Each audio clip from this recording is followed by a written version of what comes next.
Hello, hello, hello. Good morning, good morning, good morning.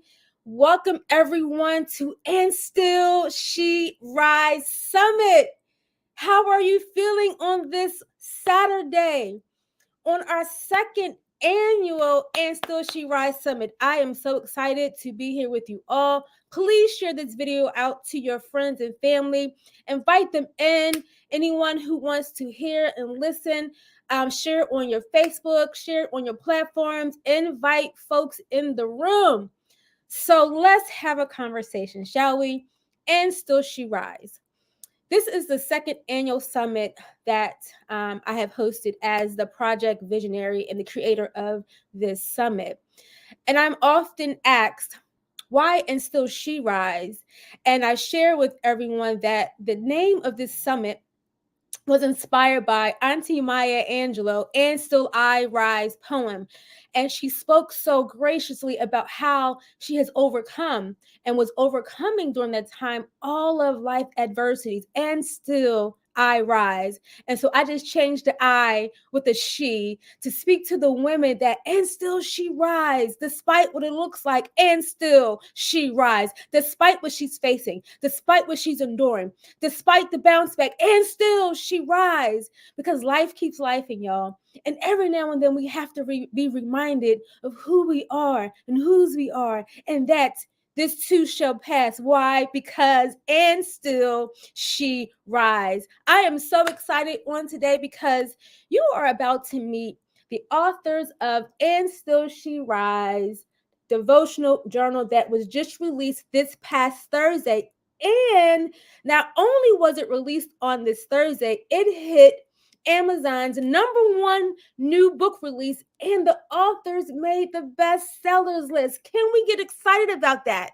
Can we get excited for our authors who contributed to this book and still she rise? Did you get your book? Did you get your book? The book is on Amazon. You can get the ebook and or the physical copy.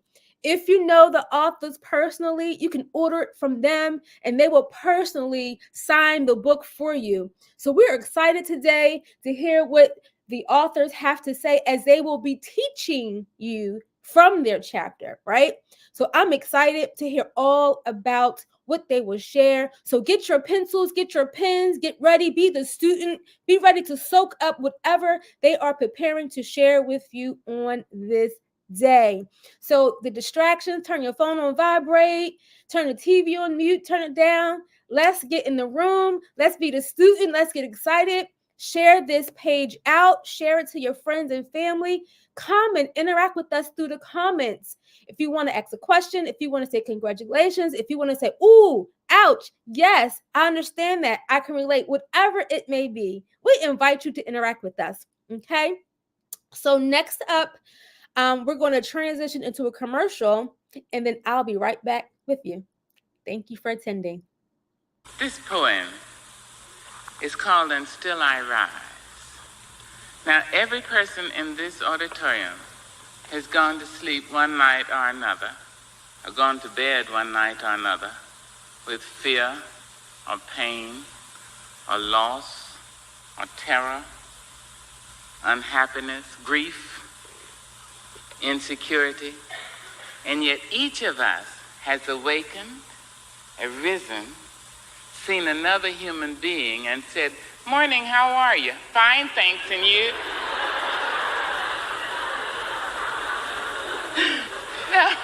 Now, wherever that abides, whether it's behind the kneecap or in the bend of the elbow or between the teeth, wherever that is, lives, there we will find our nobleness. Not nobility, I think that's a pompous word, but the nobleness of the human spirit, that we rise.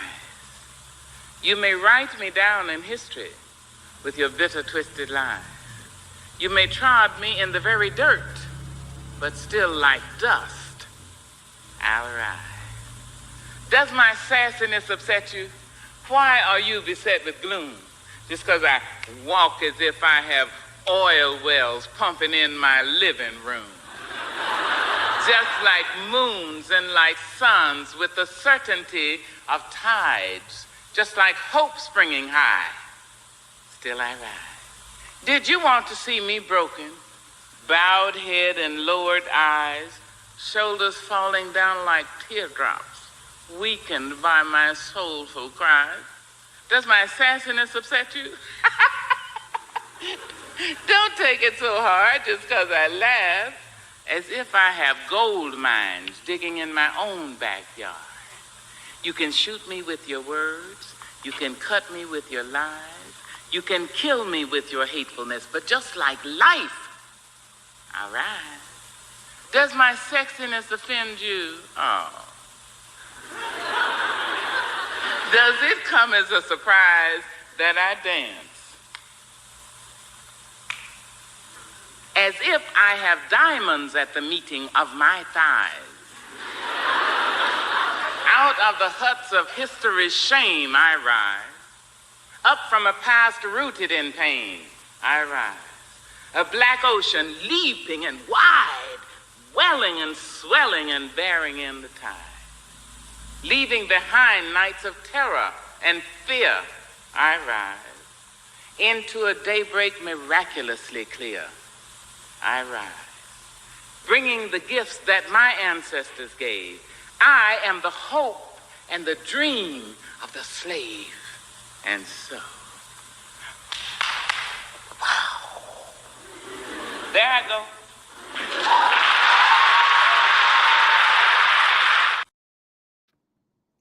Yes, I call her auntie. She's not blood related, but she is our ancestor. And I love her spirit. I love her especially at the end when she goes, there I go. Can you relate to that? Can you relate to that when oftentimes you can't see your way through, and when finally things are starting to make sense and you can finally see the light at the end of the tunnel and you're like, you take off, there I go, right? And I just love how she so eloquently put her words and share from the essence of her being, and still I rise. And it's funny and it tickles your little spirit and your heart as she shares that. And she also taps into her sensual side. I just love Auntie Maya Angelou. So on that note, we're going to prepare to transition. I am super excited about the authors who will be sharing with you from their chapter. They've worked really hard, they poured into themselves, they tapped into a place within themselves to be vulnerable so that you can be impacted by their words. I call this presentation, the book that they put together and what they're about to teach you, a labor of love. And so get ready to meet our first presenter, Alana Joyner Stevens.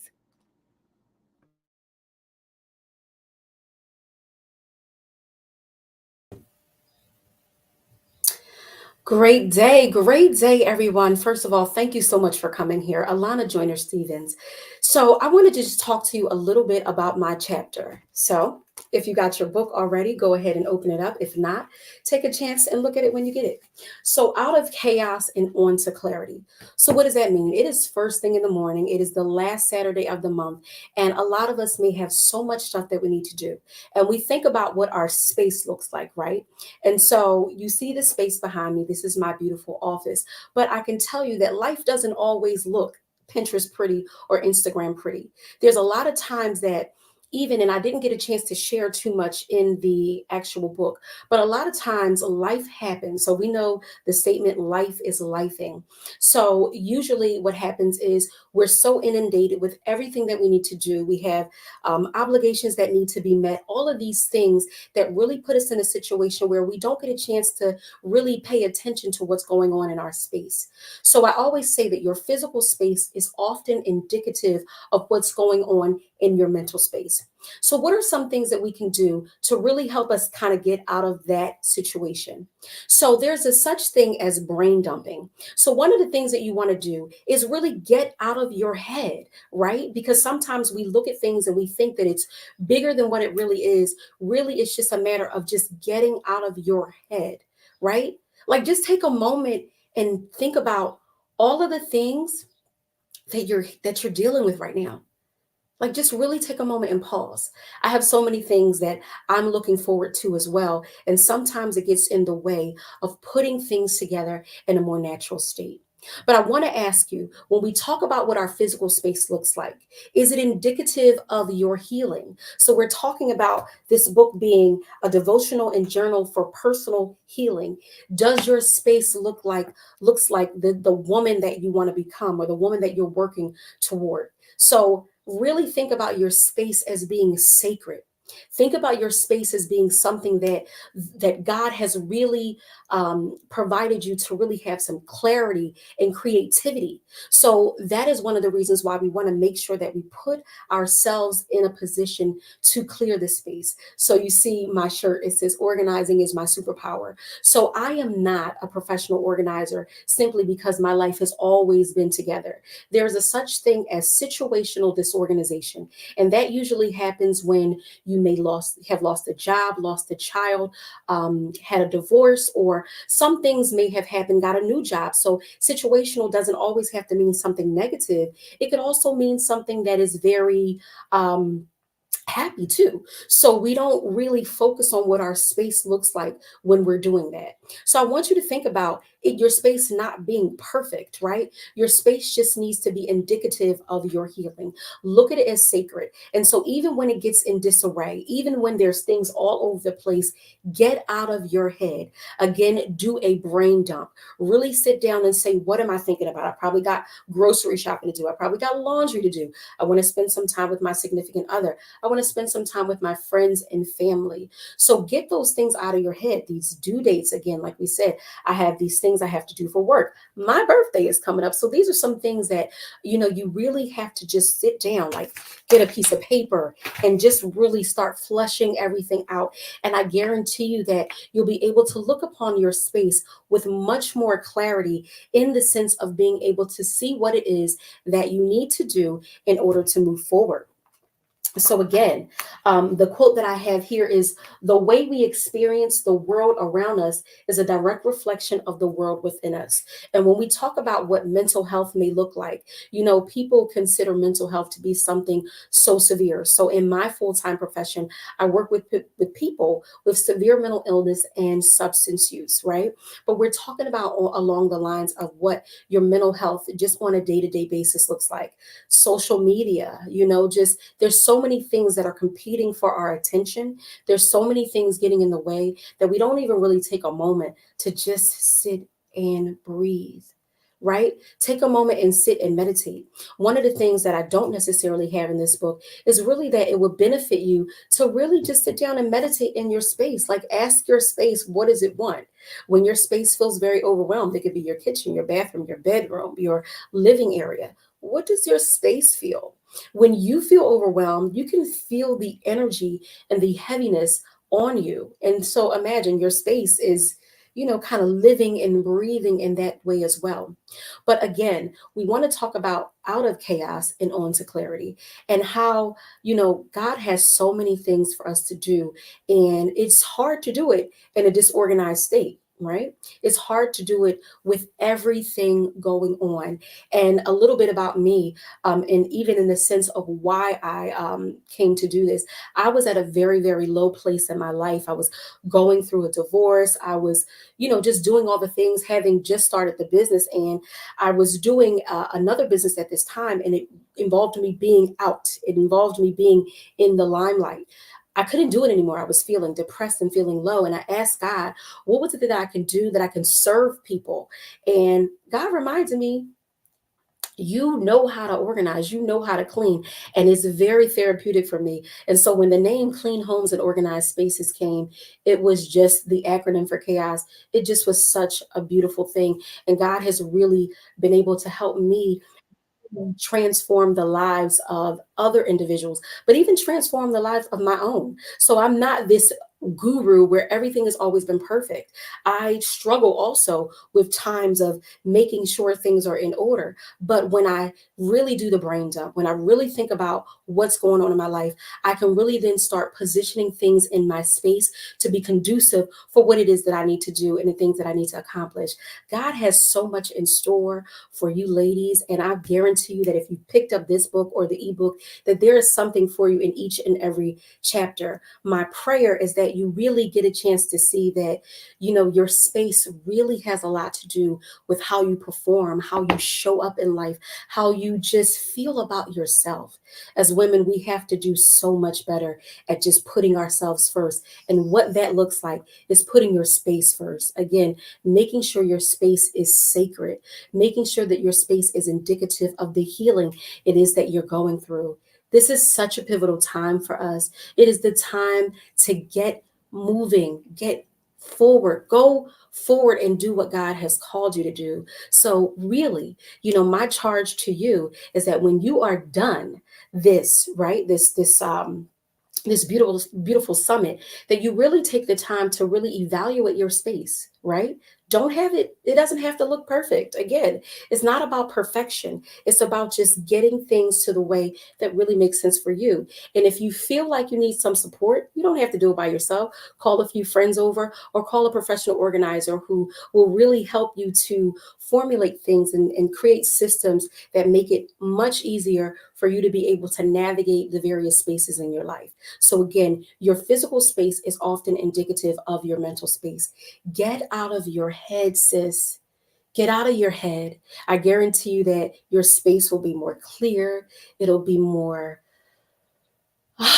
it'll just be everything that you imagine. And I can guarantee you, when we talk about starting to let things go, right? We hold on to a lot of things. We hold on to people, right? Because we're not willing to let things go. I guarantee you, if you start getting in your head, right? Get off your phone, get off the social medias, just calling people, but get in your head, see what's going on, and allow your space to really be able to do what it's supposed to do for you so that you can be the woman that you desire. Thank you so much for this time. I'm looking forward to listening to all the rest of the authors of this beautiful book. And thank you so much again, Dr. Tashina Reeder, for such an amazing experience. I look forward to hearing from you all. You can reach me at Redefining Chaos on Instagram, Redefining Chaos 215 on Facebook, and Redefining Chaos at gmail.com. I look forward to hearing from you. Have an amazing and awesome day, everyone. Bye.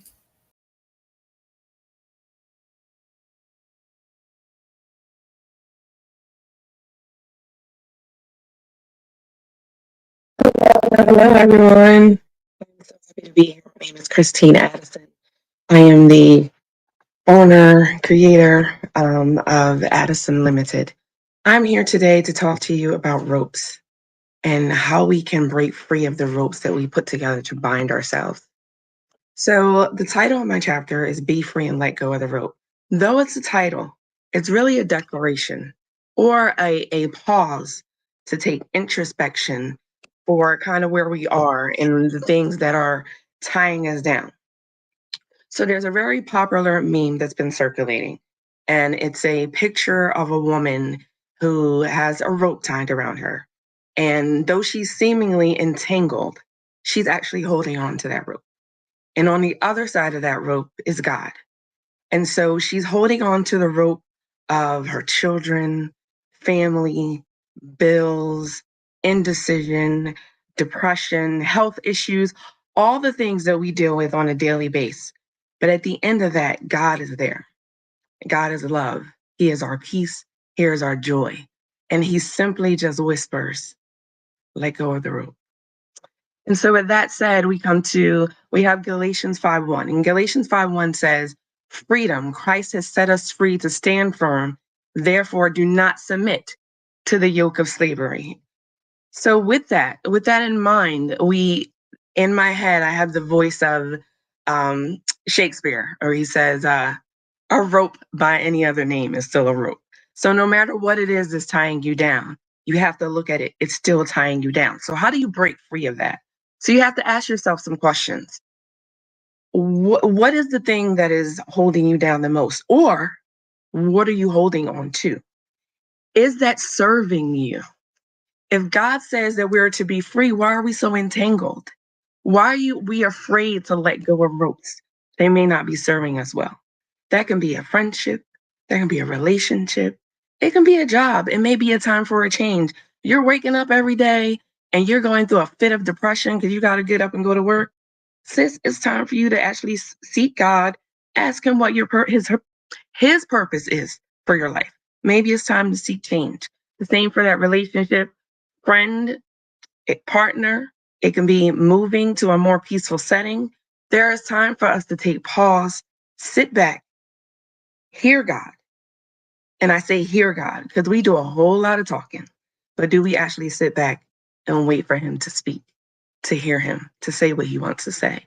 So this our my chapter, and you'll see a common theme as you continue to listen to the authors, and I'm being blessed by it by sitting here.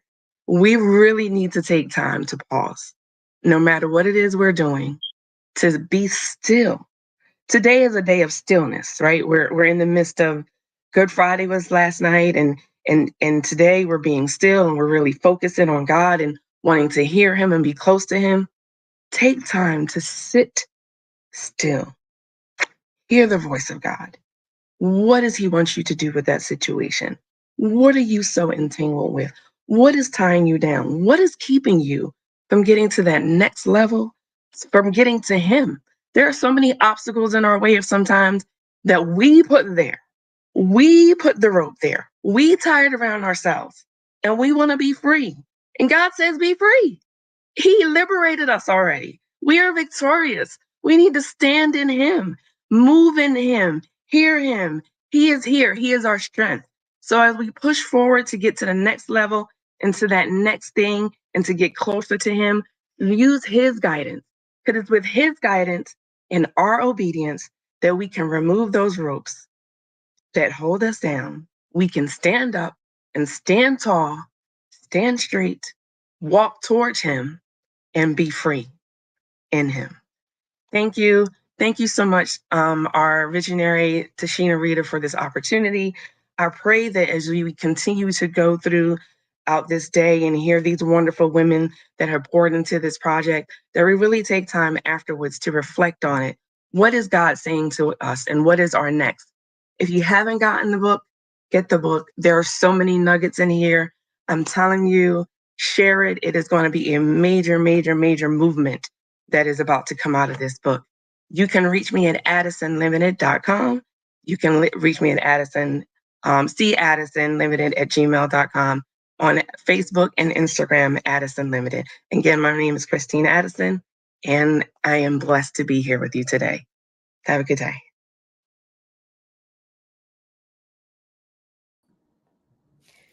Wow. I don't know about you, but I'm already full just from hearing the first two presenters. Alana spoke about out of chaos and into clarity. And what spoke to me, I wrote some notes myself, is about just your personal space. And I also began to consider not just my home, but also my car. Can you relate? I don't know about you, but if you're always on the go and you're moving and you're working and you have other things that you're doing, maybe you're a business owner, maybe you have children, and your car oftentimes sometimes is a reflection of how busy you are. You may have papers and books in the back seat, and you may have your shoes in the front, and your trunk got all types of equipment in the back.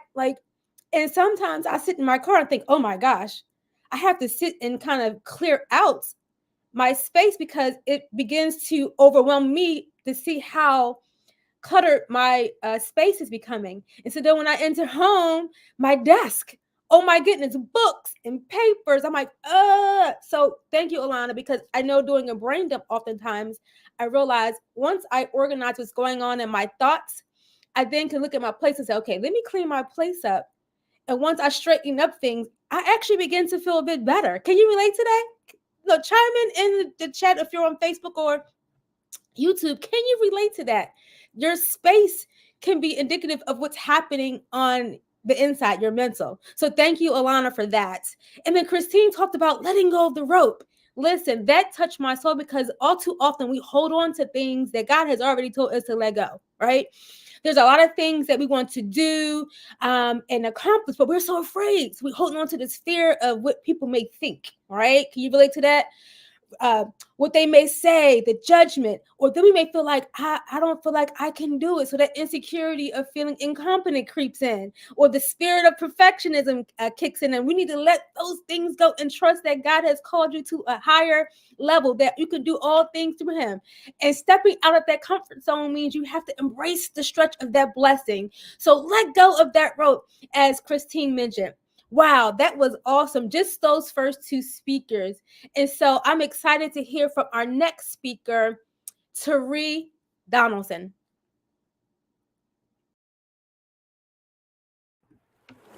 Manifesting Her Academy presents Dare to Elevate Accountability Masterclass, taking place on April the 11th, 2024. This is a free virtual class. Question: do these behaviors hinder your progress to reach your next level? Overthinking, perfectionism, self-sabotage? Are you making excuses? Let's work together to overcome these obstacles and achieve success together. Won't you join me? Sign up today by scanning this QR code to get all the other information that you need to make the decision to join me today. Next, Manifesting Her is presenting 2 exclusive workshops, Self-Publishing One-on-One. This is a 4-week writing workshop. And then there's another workshop titled I Am the Shift. It's a 4-week mindset workshop.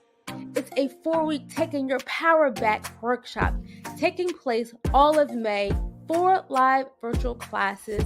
You don't want to miss out. If you're interested, scan this QR code for more information and sign up today to join me.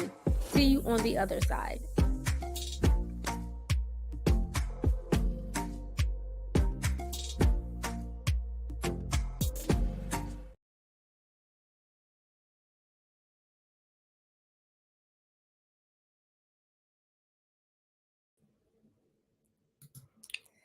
Good morning, good morning, good morning, everyone. Today, I come before you not just as a speaker, but as a living testimony to the transformational power of focus. My name is Tari Donaldson, and I'm here to share a part of my journey, which I believe holds the key to unlocking the potential within each of us. Brian Tracy said, "The key to success is to focus our conscious mind on things we desire, not things that we fear." This statement resonated with me at a time when I was at my lowest. I was engulfed by depression, using food and work as my escape, which led me to a staggering weight of 283 pounds on this 5'3" frame. Feeling lost, living a life dictated by others' expectations, far removed from my true purpose. Y'all, I was suffering in silence. In 2012, I made a decision that altered the course of my life. I chose not to be overwhelmed by the many challenges before me, but to focus on one immediate change, something that I could change right now, which was my weight. The decision was the first step in a journey that not only led to a significant physical transformation, but also to the discovery of my true calling. Now, during this short time we have together, I like to share with you 3 pivotal points. I call them my T-tips, with action steps from my journey that you can incorporate into your own lives to begin your journey of success. So grab a pen and paper and let's get to it.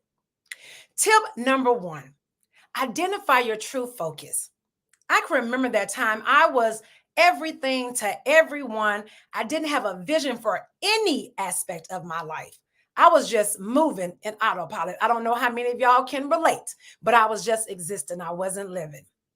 Your true focus should resonate with your deepest values and purpose, not just the surface level desire or society's expectations. So your first step in identifying your true purpose is reflect deeply. Spend some time in solitude, away from the noise of busy life, to contemplate what truly matters to you, what ignites your passion, what changes do you wish to see in yourself or even in the world. The second thing I want you to do after that is set clear intentions. Write down your core focus. This act of writing not only clarifies your thoughts, but also commits them to your subconscious minds. It's a very powerful thing.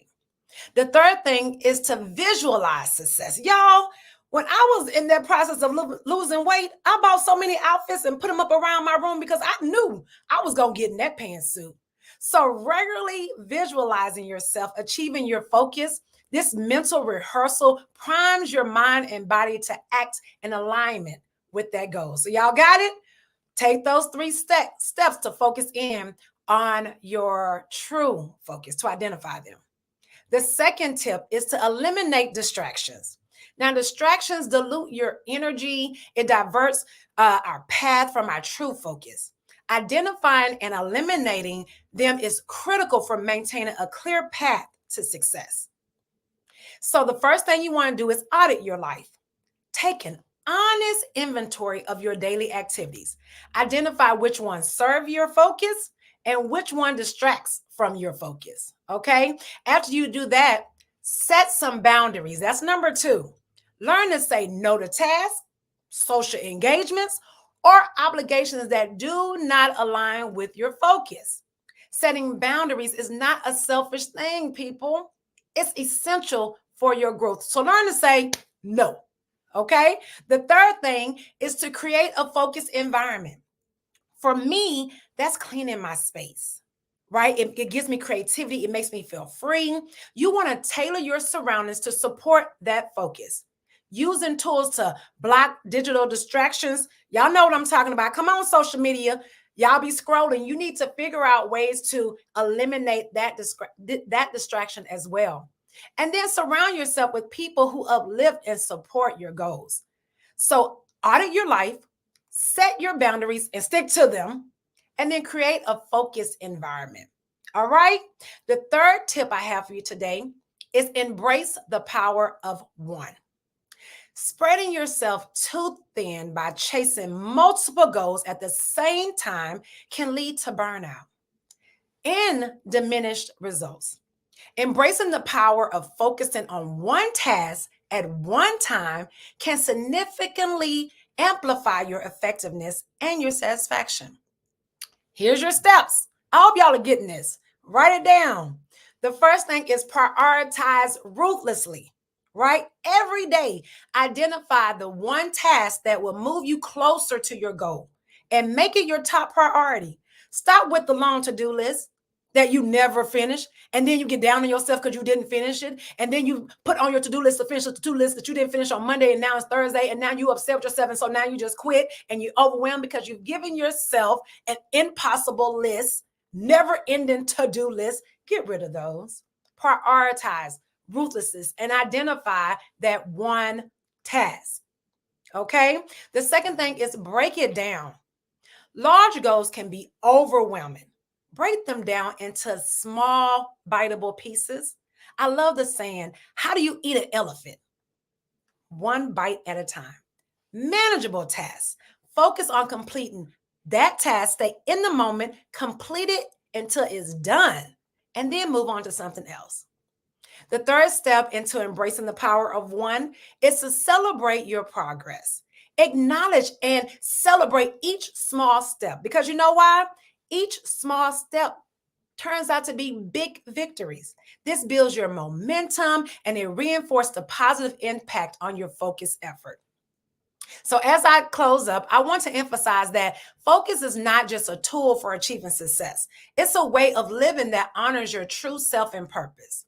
Through my journey of shedding over 100 pounds and keeping it off, co-founding Extreme Hip Hop, a global million-dollar business, I'm able to not only be successful professionally, but I was able to find my true calling as a mentor, a coach, a speaker, and founded Purpose Chasing Academy. I urge each of you to embrace the power of focus in your lives. Remember, the act of focusing is an act of courage and clarity. It's about making a conscious choice to direct your energy towards what truly matters and letting go of what does not. So listen, I know this was a lot in a short period of time, So I want to continue this conversation and host maybe a part 2 next week. If you're interested, just text the word focus to 216-208-8349. There are so many techniques and tools I would love to share with you, but we just don't have the time today because you got more folks to listen to. So go ahead and text focus to 216-208-8349, and let's embark on this journey together with focus as our compass, leading us not only to success, but to a life of true fulfillment and purpose. All right, all right, all right. Okay, so you can follow me on all platforms. You can go to my website at Teree Donaldson. Now that's Teridonelson.com. And I want y'all to remember to be dope on purpose. I want to thank Tashina for this awesome, amazing opportunity to be amongst women who are truly trying to pour into others. It takes a village. So if you don't have a village, I encourage you to find one. Y'all have a great rest of your day. Make sure that you are intaking everything that people are giving to you today and use it. Don't just listen, but use it. All right, y'all have a wonderful, awesome day, and I'll see you in these social media streets. Bye.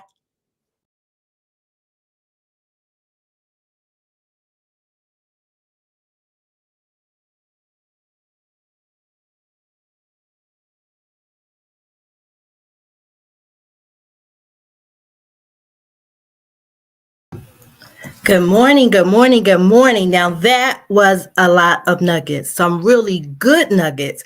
I'm just trying to get it all in, all the speakers. It's just so much information. Good morning, everyone out there. My name is Charlotte Gordon. I'm coming to you to speak about my chapter. It's actually a spin-off, and I'm probably going to date myself, of a song back in 1962 called Big Girls Don't Cry. And my chapter was a contradiction of that. Big girls do cry. That song was number one for about 5 weeks. 5 weeks. That was the most played song in America. And you could, if you heard the words, but big girls, they don't cry. Big girls, they don't cry. And to think that was said over and over and over, and people danced to it, they sung to it, they learned the lyrics. And when we say something over and over again, we hear something over and over again, it begins to take root. It becomes a standard of the community, a cultural standard. It becomes that's the rule of thumb. It becomes a mindset. It becomes that's the way it's done.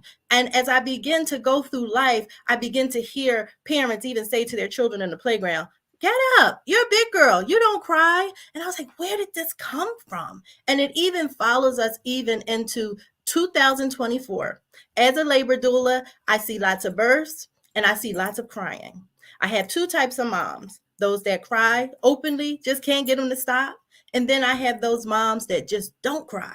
And I began to connect with those moms, and I could see they were fighting to keep it inside. They didn't want to let it out. You could see it was in there. And then I began to say, let me try to focus in on those moms. And I make eye contact and I would say, sweetie, what's wrong? Is there something you want to say? Is there something I can do? And she's like, I just want to cry. And I would say, rule number 1, which I want you to take with you.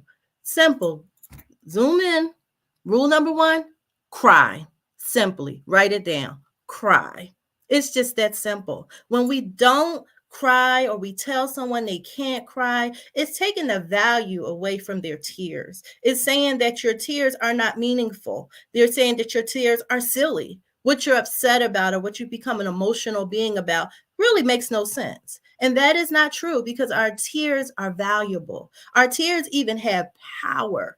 So rule number 1 in how to deal with this, become an emotional being and addressing that feeling to cry, even when you feel like it's not an acceptable time, but you have those tears and you're feeling welling up inside.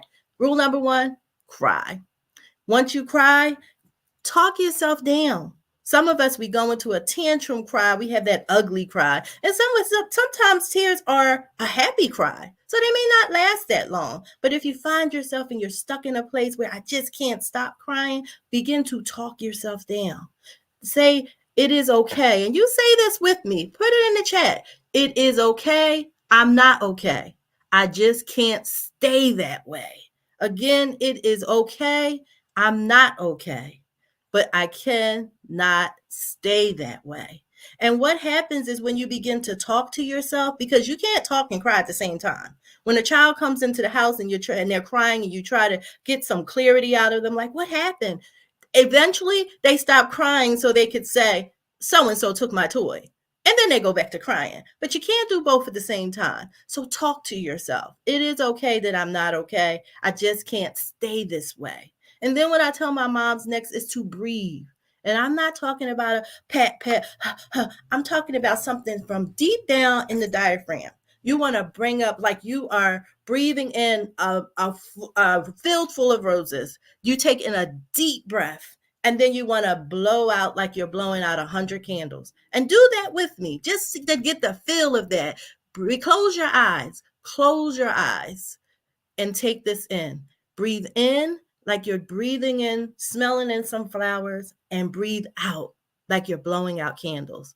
Again, breathe in like you're breathing in the smell of flowers, and then blow out the candles. And what that does is it calms you down.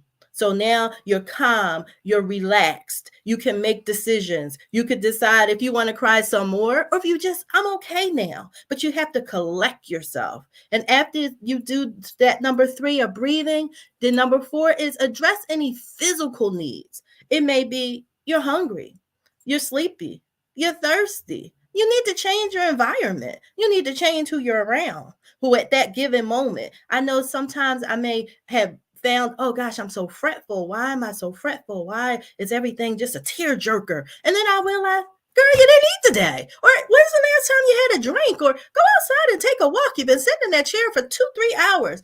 So you have to meet any physical needs that you may have. And then number 5, ask the question, why am I crying? And like, why am I crying? And sometimes you may find that rule number 4 suffices. Oh, I was hungry, I was thirsty. But sometimes it's a little bit deeper. And it's so important that we as women, as individuals, period, that we don't just say, I'm crying, but get to the root of why you are crying, especially if it's happening over a period of time. I have to address this. What's going on inside of me that's causing me to be so emotional? Why do I get upset so often? Why am I finding myself crying more than I'm laughing, more than I'm talking to my friends, more than I'm out in the community? So get to those deeper issues. And then step number 6 is begin the work. And if there's something that was not addressed in step number 4 with the meeting of the physical needs, then step number 6, you may have to see a therapist. You may need to speak to someone in your church, maybe to just have a talk with a family member or a friend. It may be something that's physical or a mental health issue. Whatever it is, do the work. You're worth it. Find out what's exactly going on, because the intention is, the Bible says, weeping may endure for a night, but joy does come in the morning. So eventually some joy should surface. So if you're not seeing that, do the work. Begin to do the work. Life is supposed to be joyful. God said that he's given us the abundance of it. So you want to walk in that abundance. We want to look like the God that we serve. We want to have that smile, but know that we don't have to always walk around like, I'm blessed and highly favored. It's okay to not be okay. Just don't stay that way. And after you've done the work and you know what's going on with you, I want you to take a trip.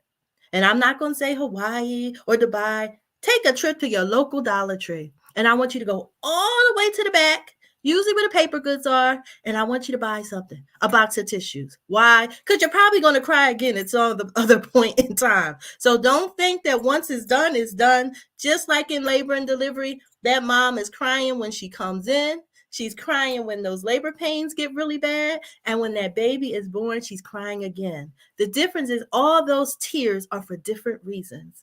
And that's what you have to appreciate about tears. They have power. They have value. They have purpose. They're your tears to own, and it is okay to stand on them. So just walk in that purpose. Enjoy life. Don't feel that you have to meet this standard of smiling all the time and putting on this mask and pretending like I'm fine when you really are not fine. It's okay to not be okay. It is okay to share. It is our responsibility to one another to support each other when we're not okay. If we see that someone is not okay, go over and ask, why are you crying? Is there something I can do? And sometimes just sitting there is all that person needs. Someone to connect with, someone to be present in their moment. So I thank you for this time. I hope you got some nuggets out of this short time I've had with you. If you want to reach out to me, I can be reached at I love what I doula at gmail.com. Again, love what I doula at gmail.com. I want to thank Dr. Tashina just for this opportunity. This has been awesome. The women I have met have been awesome. And I'm just excited about what's next. I'm excited about all the information. I'm full already. And we still have many more authors to go with. So enjoy the rest of your day. And don't forget, it's okay not to be okay. Just don't stay that way because big girls do cry. Have a good day.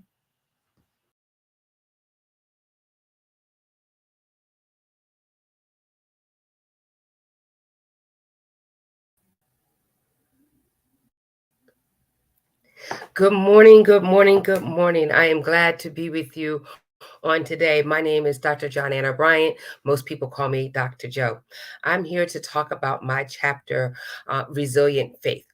Resilient faith is a powerful and enduring characteristic that sustains individuals through life's trials and challenges.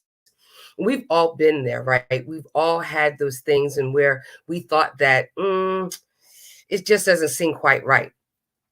Here are three important aspects of a resilient faith: adaptability and growth. Resilient faith is characterized by its ability to adapt and grow in response to adversity. We've had adversity in our lives. When we wake up, we had adversities when we are trying to get out the bed and our bones aren't moving the way we want them to move. Rather than being rigid and or stagnant, resilient faith acknowledges the realities of life's ups and downs, and it remains open to learning and transformation. It allows individuals, it allows you to draw strength from their experiences, from your experiences, integrate into new insights and deepen your understanding of your belief. And then our second thing is anchor in hope. Resilient faith provides a steadfast anchor in times of uncertainty and despair. These last 4 years, coming into the pandemic and coming out of the pandemic, has been truly uncertainty. I, like you, have had family members and co-workers and the like who have experienced a lot of despair going in and throughout the pandemic. But keep the faith. Keep the faith.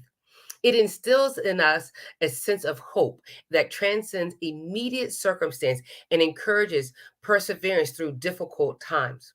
This hope is grounded in the belief that even amidst suffering, there is a purpose and a meaning, and and ultimately things will improve.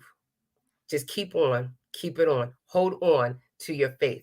It enables an individual to maintain a positive outlook and to find meaning and purpose in their struggles. Community and support is our third one.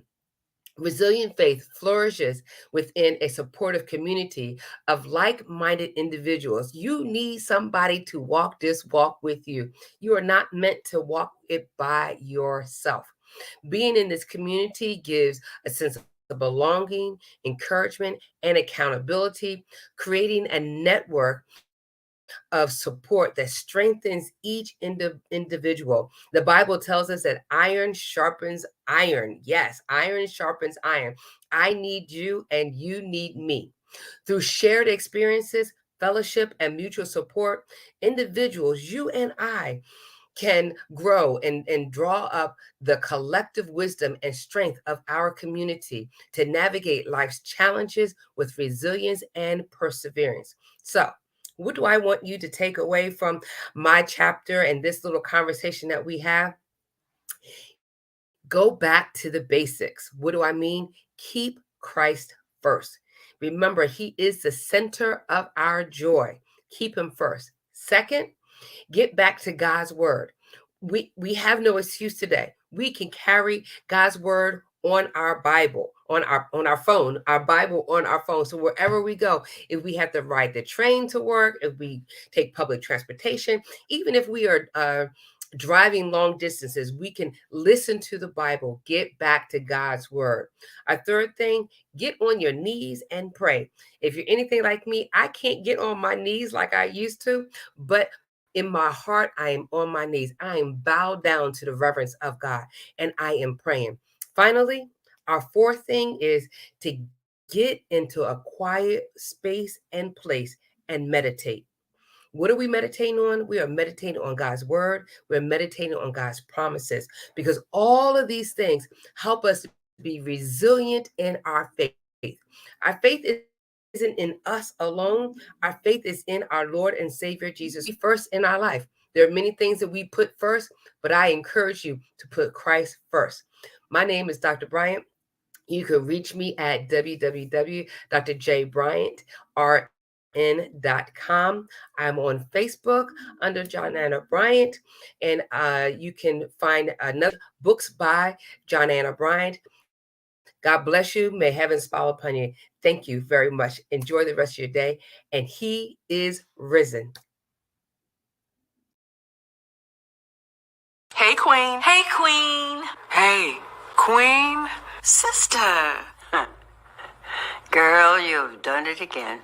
You are constantly raising the bar for all of us and doing so flawlessly. You do know that you're that girl, right? I hope that when you wake up in the morning and look in the mirror, you see how divine you are. Know that so many people want what you got. You have dreams to fulfill and promises to yourself that you must keep. I know at times you feel underappreciated and misvalued.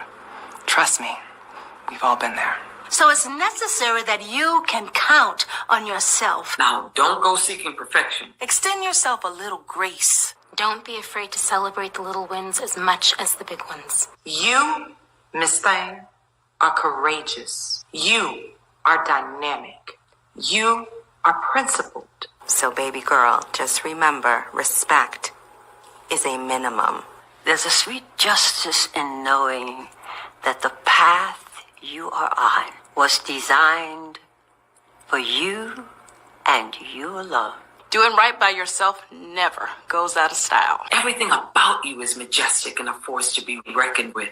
Trust me, people are paying attention. You're special and worthy of praise. Don't shy away from it. And you don't have to get your groove back, because guess what? You never lost it. It's also important to rest. Make sure your hustle doesn't get in the way of your health. Girl, take care of yourself. And the next time you want to second guess yourself, don't do it. So pause for a second right now and relax, relate, release. You are needed. You are appreciated. Girl, you make me so proud. And I love you. Remember, You are 100% that queen. Oh, yes.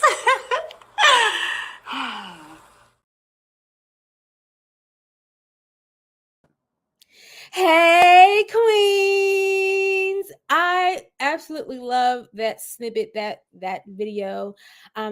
I believe that as women, we have to be reminded who we are, that we are that person, we are that woman, we are amazing, we are beautiful, we are intelligent, all of those things. And so I absolutely love that video. And so you need to be reminded that you are that queen. So really quickly, let's do a quick recap, because I'm sitting here literally taking notes from the speakers and I am full. I've learned some things today. How about you? Okay, so real quickly, we heard from Tari Donaldson, and she talked about embrace the power of focus. Can we pause there for a moment? I don't know about you, but there are days sometimes where I'm doing so much and I'll forget things. I'll forget where I place my keys. I'll sit in front of the computer and realize, oh my gosh, I'm either not present or focused. And so what I've gotten into the habit of doing is writing an outline of things. And Tree mentioned boundaries. I'm like, yes, boundaries, those things. We have those things, right? Do we abide by them, or are we undermining our own boundaries? And I'm like, yes, sis, we need better boundaries to be able to have a better focus by saying no. Ooh, that big word, No. Yes. And so thank you for that reminder of having some boundaries when you're trying to get focused, or just boundaries in general to sustain your sense of peace and just your peace and just your things that you're doing in life, that you can say no, that I'm unable to do this at this time. No, unfortunately I can't do it. Maybe later. But boundaries are necessary. These are just our limitations. It is not for them, the other people, but it's for us. And so yes, Tari, we need better boundaries. And she gave some tea tips. And the one that always stands out to me is that we need to celebrate our wins. We take baby steps to accomplish things, to succeed. We really should take a pause sometimes and celebrate ourselves. This doesn't mean say, yeah, yell it to the rooftop, or maybe you can, but just acknowledge to yourself, like, wow, I really just did that. I did what I thought I couldn't do. I accomplished just one thing, so it's a step in the right direction. Oh my gosh, I thought I couldn't do it, but I'm actually doing it. Wow, here I am thinking that that this wouldn't work, and it's actually working out. Celebrate yourself. It doesn't matter how small the win is, still celebrate those steps. So thank you, Tari, for that reminder. And then Charlotte talked about big girls who cry. This one made me laugh because I said, all too often as women, we walk around in these streets being strong. While strong is a great thing, I think oftentimes we wear that badge of honor to its detriment to our well-being. Meaning, oftentimes when we're so strong, we don't allow people, or unfortunately, how we show up, people may assume we don't need help because we're strong. We're seen as so put together, but deep down inside, you're thinking, I really do need help, and I'm guilty of that. If I can be transparent, we really could use some help, and sometimes I may even find myself when feeling overwhelmed, or just when things are actually working out, I'm like, oh God, this is really happening, and I may shed some tears. And so I think also that image of being strong, sometimes we won't allow help to help because in our minds we have it, we got it, or they won't do it the way it needs to be done, so I have to do that thing, right? So I had to learn to allow help to help, so that I wouldn't feel overwhelmed to the point where I'm crying, right? And so yes, she mentioned that tears or has power, and she kept saying, rule number one, lean in, cry. And she went into other gyms, and then she says, rule number one, cry. I was like, I get it, Charlotte. Yes, crying is healthy, crying is healing. So cry. It's okay. It's okay to be not okay. So thank you, Charlotte, for that reminder about tears. And I always say tears are liquid messages to God. And so you don't have to do it alone. Allow yourself to feel, right? To feel those tears. And I don't know about you, but if I have a good cry, a real good ugly cry, I feel so much better. That might look like me just sitting in my car like, whoo, today was a day. Somebody tried to pluck my nerves, or God, I don't know if I can do this, or God, I'm gonna trust you and step out my comfort zone, but I'm crying as I'm stepping out because I can't see or can control the narrative, so I don't know the outcome, and so I'm scared. So I may shed a few tears in faith that this too will work out. And so cry, lean in. Charlotte says, rule number one, cry. And then we have Dr. Joe Bryant. She talked about having a village of supports. I cannot tell you how important this is. We don't live in a vacuum. Although sometimes we wish we could, but we don't. We all need somebody. So it's important to have that village of supports to help you through, to hold you accountable, to be there for you when you are crying or need to cry. That person that could be your shoulder, that person who you trust, that person who you know will support you in any space that you may find yourself in. So having a village of support is really crucial. And then she mentioned having a quiet space. And that resonated with me because I realized when life was showing up for me in a big way, I learned that I actually like quiet. I would turn my TV off, I would unplug from social media, and I would just sit in silence. And I was able to hear myself, sleep, rest, and think a little bit clearer. And then actually hear from God, like, oh my gosh, okay. So found a quiet space. So thank you. So far, we've been hearing all of these amazing, amazing, amazing nuggets. And so I am excited to hear from our next presenter, Miss Davelyn Hill.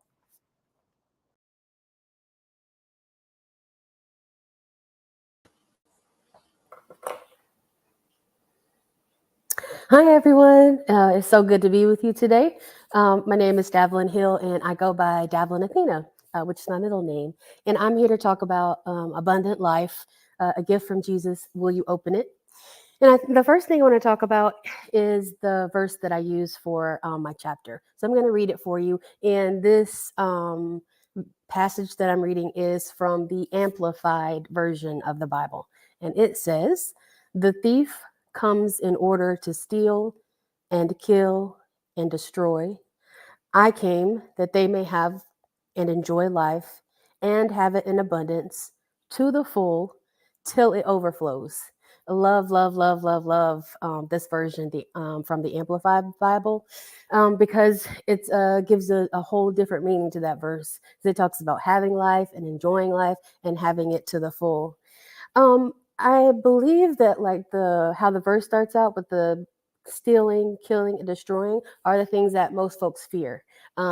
We fear it that our things will get stolen, so we have alarms, and everything is like trying to keep people from coming into our homes and stealing, or stealing our cars, or that our things will disappear. The other thing we fear is the attacks on our personal body. So we don't want to be killed or to be hurt, of course. And then destroying that our reputation or our character will be destroyed.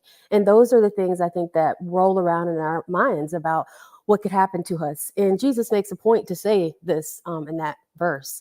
The thief comes to do all of that. And what is the antidote to that? Well, a lot of people talk about the antidote to that kind of fear is love. But I think Jesus clearly says in those verses that the antidote is actually abundance, that the belief that life overflowing to the abundance is what comes with Jesus, and that is what keeps us from living in a state of fear. Now, I know it's super hard to live in a state of abundance when scarcity is all around us. Culture is constantly telling us, be afraid, be afraid, be afraid. And it's really hard not to do that. And so, how do we? How do we live and open this gift that Jesus gave to us? Well, I think we can use, I like to make a little acronym. So, mine is PRAY, because we were talking about praying a lot today. So, the first thing is to actually pray, to pray about our fears, to bring them to Jesus, to say, hey, I'm really afraid about this. Can you help me? The second thing is to reflect. So, how am I living? Am I living in a way that looks abundant? If someone were to look at my life, does it look like I'm living with joy, or am I living with fear? Am I constantly talking about what I'm afraid of? Am I constantly shoring up and finding ways to make sure that nothing bad ever happens? Reflect on that. Think about your life, and then ask people. Ask your friends, ask your family, if they're people you trust, and ask them, what do you see from my life? Do you see me as someone who's taken hold of the gift that God has provided, taking hold of this life to the full, enjoyment, overflowing? Or do I look like someone who's living a restricted life that is, filled with fear? Do I talk about and criticize, and what are the things that are coming from my mouth? So I think when we can reflect on those things and ask people, then we have some information, some data to move into a space of really believing in the abundance that Jesus has provided. The third thing is to affirm. A lot of people are talking about affirmations these days, putting them on your mirror, having index cards that maybe you carry around in your pocket, starting each day with affirmations like, Jesus has given me abundant life. Have I taken hold of it? Or I have everything I need, or everything I want could be mine. Right? So, what kind of affirmations are you using? One thing someone said to me that I think is really good is that we are always giving ourselves affirmations. We can give negative ones, right? Nothing works out for me. My life is hard. I live a hard life. I'm always going to have a hard life. Those are affirmations too. And so we can affirm the negative or affirm the positive. So maybe just think it through your life and what you're saying to yourself every day, and then try to change that. Give yourself a good start in the morning. I'm going to think about good things, and so I'm going to carry around this index card, and every time I stop at a red light, I'm going to pull it out and read it. Or every time I look at my watch, I'm going to say this affirmation to myself. I think that's a really, really, really good way to do that. And the fourth thing is to, yay, I think that's to be thankful. So my acronym is PRAY, to pray, actually pray, to reflect, to affirm, and then to yay. So be thankful. You know, we're thankful for the gifts that we have. We're thankful for this abundant, overflowing life that we're living. We're thankful for the small things like the sunlight and water, and our ability to walk. All the things that we maybe don't really think about. We just start doing each day, but take time to think about the very, very, very small things to the large things, the gifts that we have, our family, our friends. And it's easy to forget to be thankful. It's easy to just consider ourselves, this is what I get because I'm worthy, and I'm not going to take the time to actually, thank the Creator for these things. But what if you did? What if you started to be thankful for those and the abundant life that we have through our relationship with Jesus? So I want to just read that verse again, because I think even though I'm talking about it, it says what it needs to say, right? So the thief comes only in order to steal and kill and destroy. I came that they might have life and enjoy life and have it to the full till it overflows. So is your life overflowing with abundance? James Cone and Mr. Thurman talked both about how if your gospel is not active in the daily lives of people, if it's not removing all of the uh, injustice, the poverty, all of those things, if it's not addressing all of those issues, then is it a real gospel? Is it really good news? So the good news is not just about heaven and the hereafter. It has to be about our daily practical life. So is that an overflowing life, or is that a restricted life? And I think the good news is addressing all of the things we see that are out here affecting our daily lives. So let's be abundant. Let's think about abundance. Let's live in abundance and not live in fear and scarcity. And when you think, what's the antidote to fear? How do I overcome? Jesus says you overcome with abundance. You overcome with the abundant life that he provides for us in our loving of the Father. So pray today. You can find me, Davlin Hill, on Facebook. You can also find me at athena.willow on Instagram. I'd love to see you, love to talk to you as you take a hold of the book and you read through all of the chapters. When you get to mine, you want to talk about it a little more, I'd be really, really happy to do that. Thanks so much. It's been really great to be with you today. Enjoy the rest of the talks.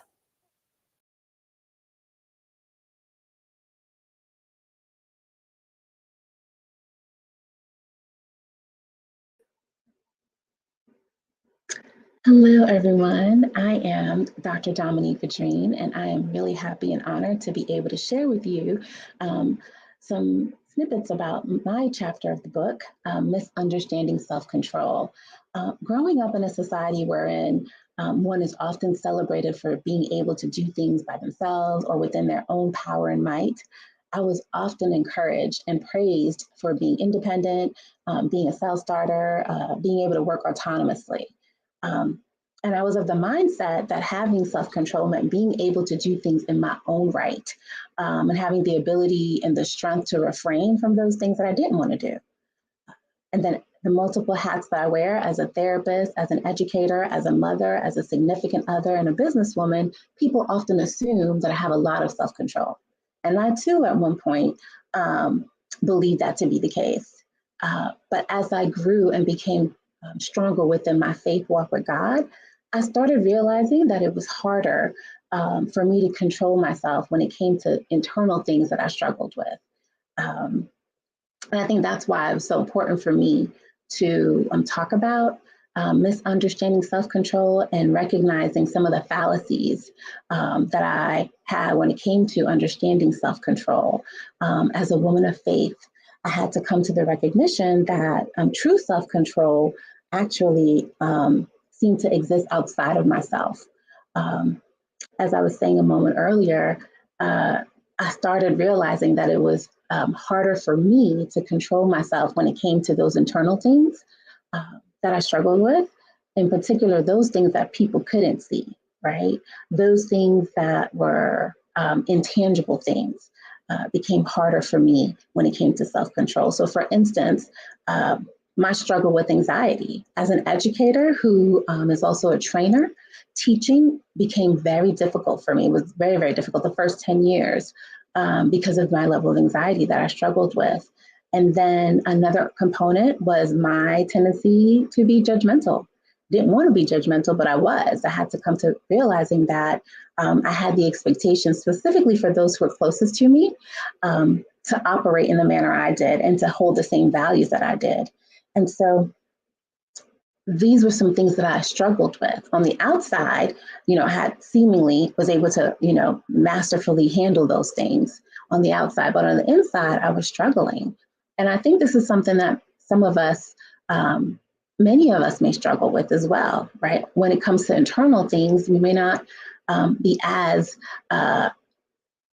well equipped to be able to handle them in the way that we would like to, especially as individuals who are Christians. And so when I realized that this was happening, I really had to do a deeper dive into what does it mean to be self-control? What lens was I using to try to implement self-control? Was it the one wherein I'm bringing my own self under my own control? Or was it the one wherein I'm relying upon the Holy Spirit and God to be under His control and His direction and operate in His strength, right? And so the latter for me helped me to realize that actually self-control is God-empowered restraint or strength to do something. And so for me, it's really important for us to be mindful of what does it mean to be self-control, to have self-control and operate out of that fruit of the Spirit. And so God helped me to recognize the limitation that I had, how I was trying to really do things on my own, utilizing the former understanding of self-control. And so I'd like to share with you today what I think can be very helpful, some ways in which I think we can do ourselves, help ourselves to be better under that empowered, God-empowered self-control. So for me, it was first being humble, right? Taking a piece of that humble pie to recognize that within my own inner power, I have limited ability to change matters or resist certain things that I want to resist, right? I had to look outside of myself and be willing to lean on the Holy Spirit and God to enable me to be better able to handle those things that seem to be literally out of my control. So I have 5 steps that I'd like to share. So the first is, once and foremost, of course, acknowledging God as my Savior and recognizing that I want to actually lean into God-empowered self-control. And so one of the ways in which I can do that is it's for me to be able to acknowledge what my insecurities are, right? And my being in that to truly attend to those and exert self-control within my own power and rights as a human being. So the first one, like I said, seeking God. The second one for me is acknowledging my insecurities and my limited power. Then I need to look to God and through prayer, right? Just speaking to Him, being forthcoming, ask Him for His guidance, ask Him for His support, to adhering to His plan of action that will help me with the moment of being able to exhibit more self-control in those areas in which I struggle. In addition, for me, I think it's really important to utilize His word, the promises that He has, to help me with whatever it is that I'm struggling with when it comes to areas of self-control. So I go to the scripture, and I think it's really important for us to be mindful of the word and the power of the word. And I really believe that, so I'm going to go to scripture. And then lastly, I'm going to it's kind of like credit. Thank him on credit. Like I'm just praising him and I'm thanking him that what it is that I've been struggling with, that I thank him in advance because I can trust him. I have faith in him and he has proven to be faithful. And how do I know this? Because of the word that I continue to focus on and read about. And so that is something that I want to share with everyone and just ask you to ask yourself, what lens am I utilizing when I'm trying to implement self-control? Right? Is it the one wherein I'm bringing myself under self control within my own power and might? Or is it the one wherein it's actually God empowered? God empowered restraint and strength to do what it is that I may be struggling with on my own. So it is my hope that this will be something that's encouraging to you. If you have any additional questions or would like to talk a little bit further with regards to misunderstanding self-control, please feel free to reach me. You can reach me on my website, thedreamshealingservices.org. I'm very thankful to be part of this anthology, and I hope you enjoy the rest of today's summit. Thank you.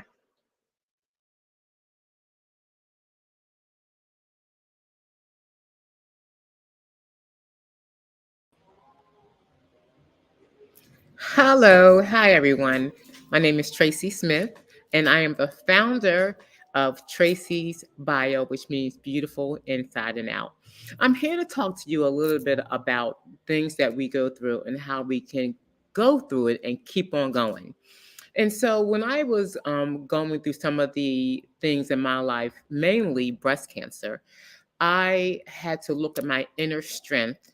I had to look at obviously, my inner self and ask my question, what am I going to learn from this? What am I going to take away from this? And so hopefully I can give you a little bit of nuggets when you're going through something terrible and awful in your life, that you can again ask yourself, what is the lesson in this?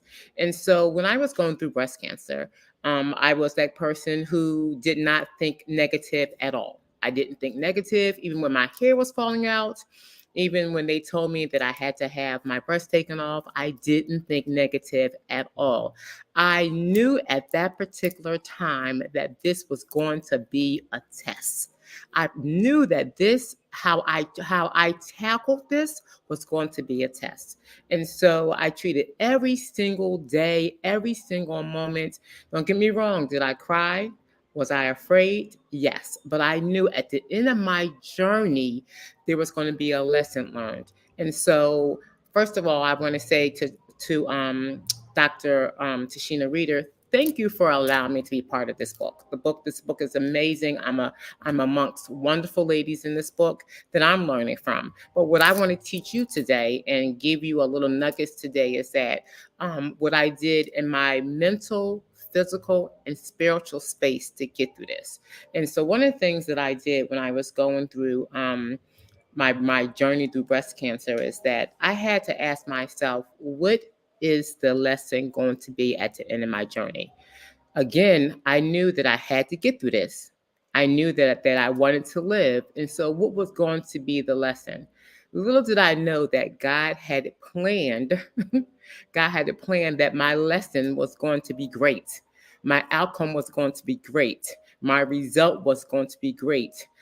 God already planned that based upon what I went through, I was going to be a better person. And see, those are the things that we don't know. Because had you told me when I heard those terrible words, Mrs. Smith, you have breast cancer, that I would be based upon this book, that I'll be a 6-time author. Had I known when I said, Mrs. Smith, you got breast cancer, that I would have a well-known, fabulous organization. Had I known that when I was told those words, that I'll be actually coaching those ladies who are going through breast cancer, I did not know. So God sometimes gives the hardest tests to have the greatest lesson learned.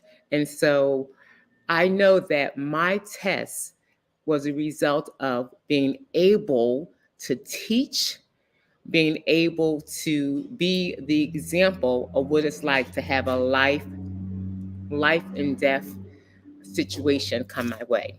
And so there's a couple things that I want to teach you today. And so I relied on my spiritual faith.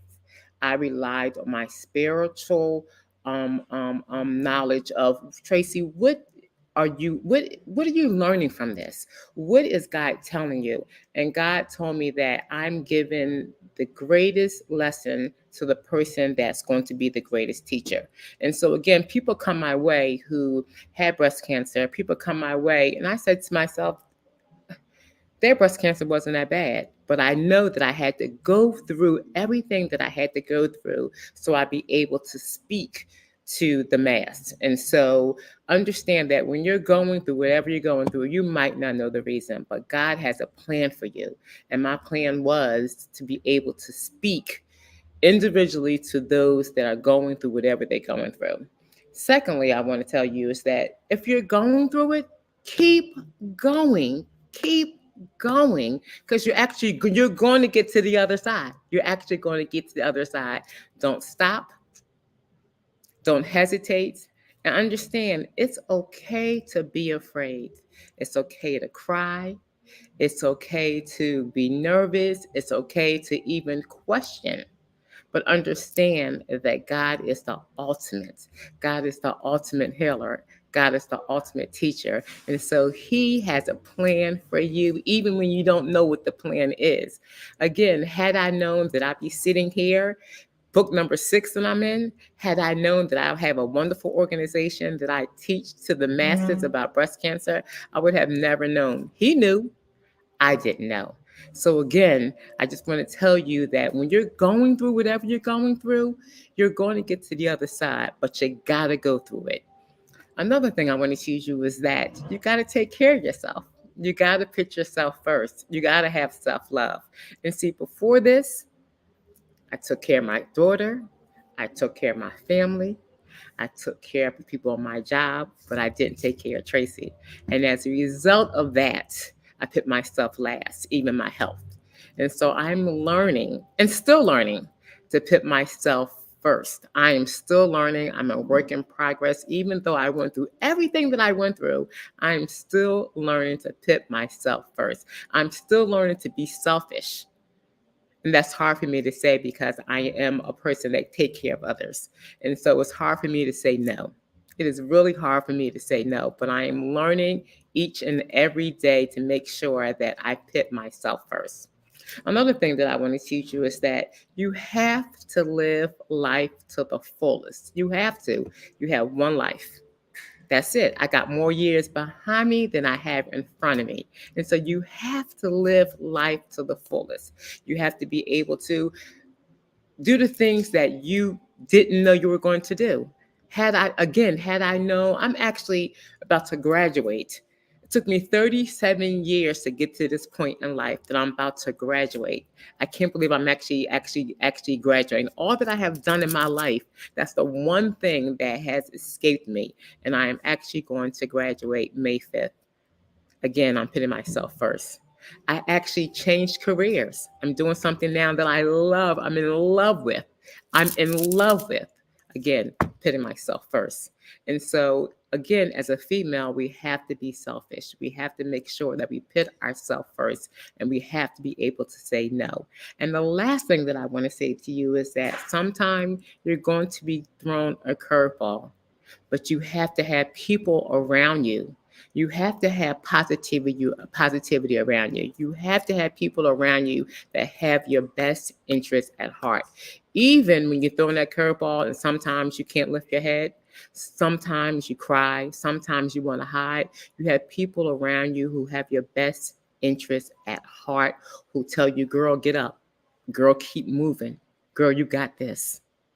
And so, again, if you want to reach me, you can reach me at any social media, Tracy Bio, tracybio.org, tracybio at Gmail, Tracy Bio on Instagram and Facebook. And so I just want to tell you that I am happy to be here. Thank you, Dr. Tashina Reeder, for being an awesome visionary. You are wonderful. Thank you for bringing like-minded females together. And again, this is another checklist off my life journey that I'm being selfish and taking care of myself. And I'm glad to be part of this wonderful journey. And again, ladies, take care of yourself. It's only one you. Thank you. Manifesting Her Academy presents Dare to Elevate Accountability Masterclass taking place on April the 11th, 2024. This is a free virtual class. Question: do these behaviors hinder your progress to reach your next level? Overthinking, perfectionism, self-sabotage? Are you making excuses? Let's work together to overcome these obstacles and achieve success together. Won't you join me? Sign up today by scanning this QR code to get all the other information that you need to make the decision to join me today.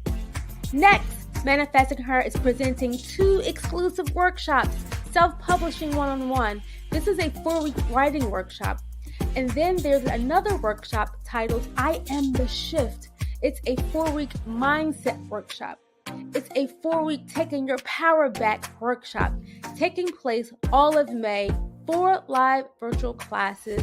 You don't want to miss out. If you're interested, scan this QR code for more information and sign up today to join me. See you on the other side.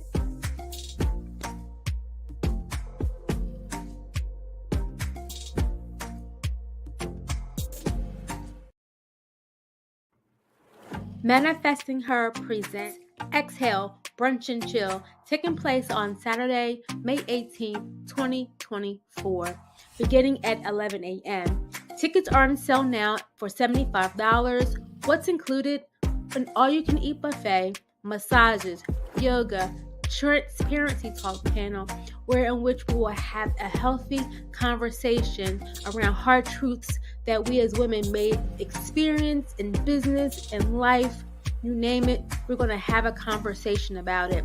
There will be shopping, live DJ, and much more. You don't want to miss this event. For more information, or you just want to go ahead and buy that ticket, scan this QR code to get more information on this event. Next, Manifesting Her presents Release, a women's wellness retreat in Nassau, Bahamas, October 17th through the 24th, 2024. Save the date. If you're interested, scan the QR code to sign up to request for more information and to have your name on the waiting list.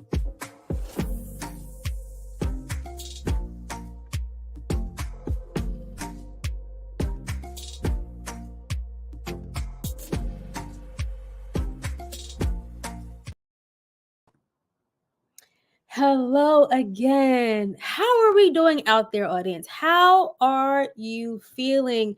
Are you enjoying all of these gems that you've been receiving thus far? Let me hear from you in the comments. Put your comments. If you're on Facebook, say something. If you're on YouTube, say something. If you're on someone else's shared page, say something. There is so much here to digest, I should say. In fact, several of them brought me to tears. And I believe when you hear something that resonates with you, it hits you a little different, right? And so I am so thankful for these ladies thus far who have been pouring out to you with their transparent words of even some of their own personal testimonies, but also providing you with a call to action, a call to act. Because nothing changes if nothing changes. And so take action. Use the steps that you have been given thus far. And so let's do a quick recap. Davlin was speaking about abundance.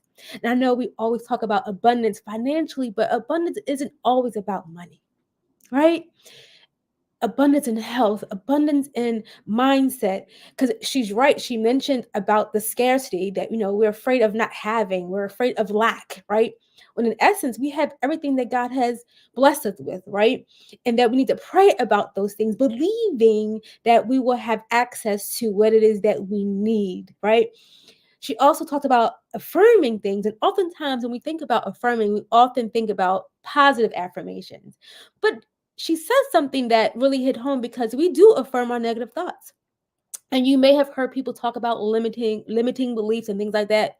That's exactly what she's speaking of when we constantly are repeating to ourselves what we can't do, what's not going to work, this can't happen. Those are our negative thoughts that we are affirming. And so being mindful of that and focusing on what are we thinking about the most can truly influence how we show up. And so be mindful of what you're affirming. So thank you, Dad, for that reminder. And to be thankful.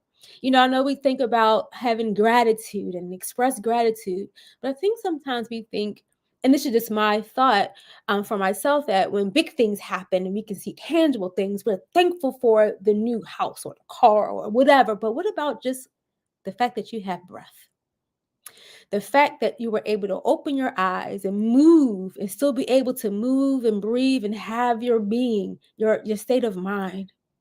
What about just the fact that the sun is shining? You can see it. You can smell the air. You can still taste food and the sweetness of an apple, right? Those little things we take for granted. So being thankful, not just in the what we can see and feel, but just the little things that we oftentimes overlook. And then Dr. Virginia talked about misunderstanding self control.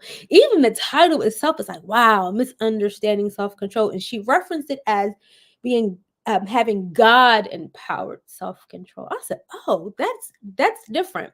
When you think about it, I don't know about you, but I don't often think about God empowered self control. And I'm thankful for her transparency because it caused me to kind of sit back and think about my own limitations. And when she shared how she had to do her own introspection and challenge us to do our own to see in areas of our lives where we're trying to control the outcomes and what are some things that we're doing.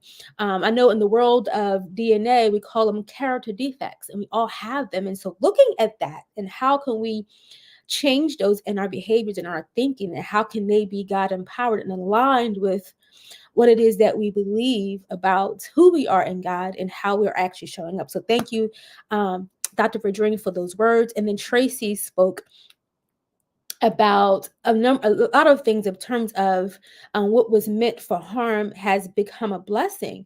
And she said something to me that literally legit brought me to tears. It's probably because it's something that I am currently experiencing and I'm currently saying to myself, I don't know about you, but there are moments in life where I feel like things aren't moving fast enough, right? I need things to happen now. And you feel like sometimes you've been doing all of this work and you don't feel movement. And sometimes you just want to stop and give up, not give up the dream, but just want to stop because you feel like maybe I need to change because things aren't happening the way you think they were happening. So she says, it's very simple, keep going. Just keep going. And that thing made me, I'm about to get choked up now, made me feel like, oh my gosh, yes, keep going. The miracle is happening right before your eyes. You just can't see it. And then it reminded me of a meme of, you've probably seen this on social media in the social media streets, but it's a picture of a person holding up a real big boulder, pushing it up the hill, right?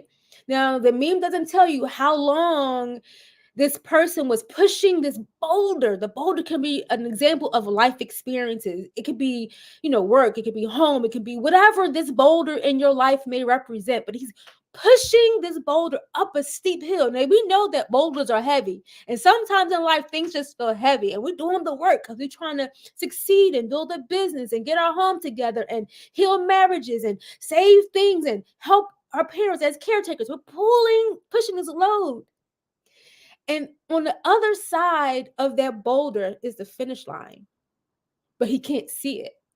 And so in those moments, we may grow weak. We may begin to question, God, is it worth it? We may begin to question, God, like, I want to give up. We may begin to say, I don't have enough faith, God.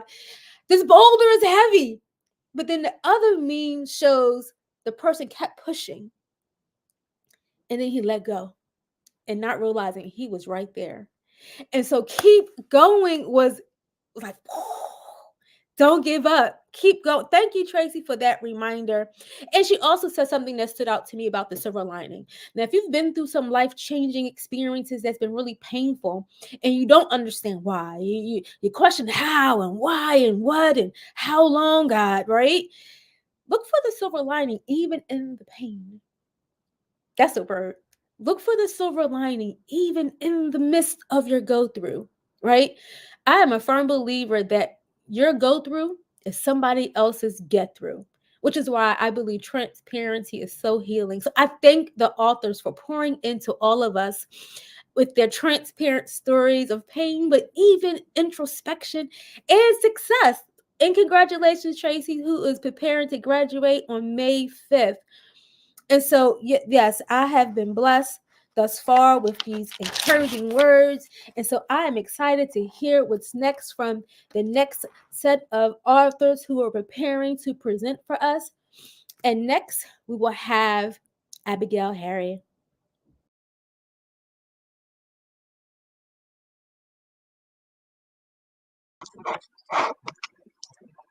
Hello, good afternoon. It's a pleasure to be here today, and it's just so amazing to hear all these wonderful women and their words of encouragement and experiences and steps to be in our great selves. And so today, once again, my name is Abigail Harry Patrick, and I am the co-founder of Collab Partners. And so the title of my chapter is The Power Within. And usually when we go through life's transitions, we don't know how we're going to handle it. A story of mine is I was going through a challenge while I was living outside of the country, and I didn't have the support system of what I thought was my support system, and that's typically family and close friends that I grew up with. And so I just felt like there was just nothing else that I could do. I was like, how can I get out of this rut? How can I be better? How can I do things better? And something just told me, it's like, just open the Bible to your birthday. Open your Bible to your birthday. Well, I was born on November 6th, and I just happened to open it to Genesis 11:6. And the scripture was, and now nothing will be restrained from them, which they have imagined to do. And I sat on that and I was like, nothing will be restrained from what you imagine to do. And I'm a type of person that I'm always visualizing, thinking of ways that I can be better, trying to see the future for myself by visualizing, basically manifesting. And so for that scripture to fall on the two numbers of my birth date, I was like, yes, this is for me. And within that, I was able to kind of bring up this energy and this power within myself to really manifest a change in my life. And so for those who have had a recent loss of a loved one, or starting a new business, or changing a career, or moving to a new place and discovering, just becoming a new person, this message is really for you. And so how do you generate the power within? Well, first thing you have to do is basically pay attention to what is actually happening. It's basically take an assessment of all the things that are going on, looking internally at how you're responding to the situation, looking externally and how the situation is affecting the people around you, affecting your environment, and really taking heed and saying to yourself, okay, I'm in a point of transition. This is something that is making me uncomfortable. What do I need to do with it? You gather all the information that you need to and just spread it out. And these are things that I'm not just saying just to say, but I've actually done for myself. Just taking an assessment completely of all the things that are happening in your life at that time that you're feeling that challenge, and really look at it. Look at it in all ways possible. Once you've really seen the big picture of what's really going on, and accept the place that you're in. And it may be a low place, it may be a place of confusion, it may be a place of fear, but just accept where you are at that time. Once you've really paid attention to all the things that are happening to you at that time, be still. Just be still. Take a moment, take some time to just be still in that space. And if you are a believer in a higher power, if it's God, Allah, Jah, whomever that you worship in the higher power, take that time to really look for the answer within that silence. I believe in God, so the silence was for me to kind of listen to the words of God and just sit there. And sometimes it could take a few minutes to a few hours.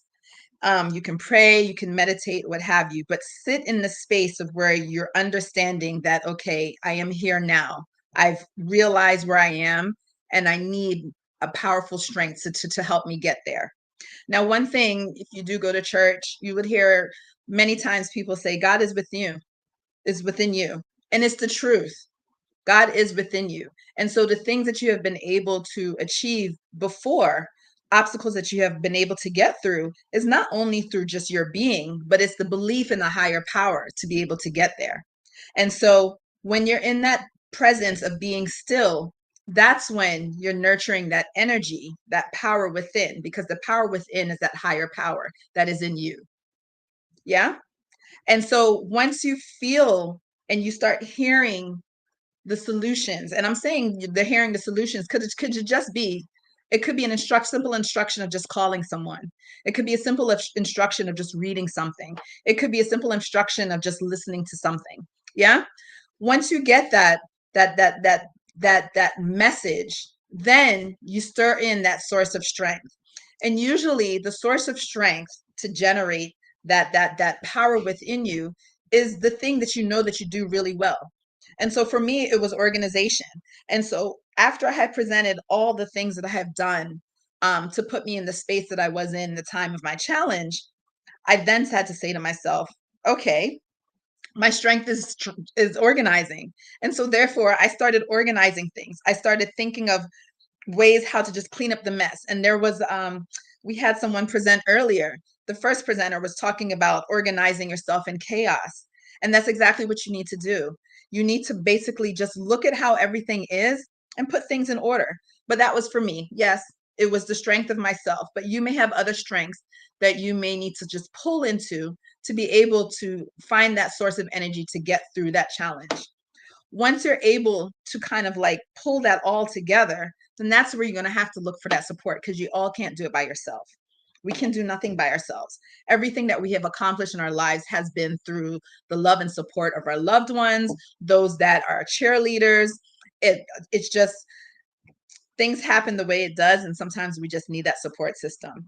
And so when you're in that space of realizing where you are and you're being still and you're looking at the message and you're sourcing on your strength, that's when you call on those that you know that's going to help you get through what you need to get through. So use your support system to help you, encourage you, help you, remind you of who you are, and in the times of where you have succeeded in the challenges before, help them remind you of those things, because sometimes we do forget. And that is how you generate the power within. But you say to yourself, well, that sounds all easy, but how do I really get there? Well, these are some of the things that you need to really ask yourself. Think about the last accomplishment that you have made in your life. It could be small as riding a bike to as big as starting your own business. And really think about and say to yourself, hey, if I was able to accomplish it then, I could probably do it again. And so it's important that we don't forget the successes that we have in our lives, because when we are in the position of hurt, pain, fear, in the challenges, when we're in the rut, we tend to focus on all those things and not really focus on the good things that we were able to achieve in our past. And so sometimes it requires you to think about the last recent accomplishment or the biggest accomplishment that you had in your life. Because if you were able to accomplish it before, then you'll be able to accomplish whatever the challenge is right now. So think of what you've done before and really think about what were the steps that you took to overcome it. Sometimes you needed that help. Sometimes you had to change your environment. Sometimes you had to really think differently about how you did that. But reflect on that last achievement and say to yourself, hey, I did it and I could do it again. Once you do that, then find the things that light the fire in you all the time. And when I say all the time, it may be that one gospel song that you love to hear. And whenever you hear it, it just stirs everything up in you.